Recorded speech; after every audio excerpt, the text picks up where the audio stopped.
Ďakujem pekne, pán predsedajúci, pán komisár, pani ministerka.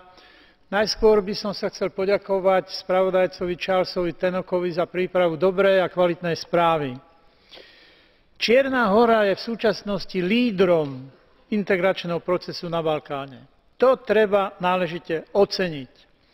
Otvorenie prístupových rokovaní posilnilo v tejto krajine dôležité reformné procesy.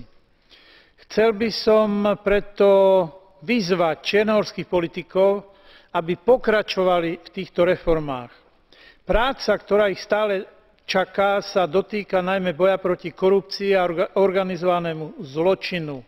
Tu bude treba prijať dôležité opatrenia na posilnenie transparentnosti pri financovaní politických strán a politických kampaní a na prehĺbenie vyšetrovania prípadov korupcie.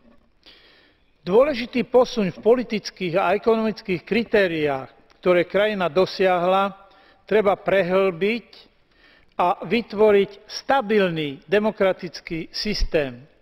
Politická elita Čiernej Hory musí na tom stále pracovať.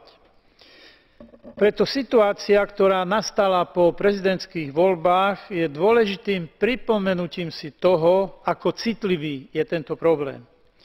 Z jednej strany treba čo najskôr vyjasniť všetky sporné otázky súvisiace s týmito voľbami, ale na druhej strane treba jasne povedať, že bojkot parlamentu nie je správnym riešením.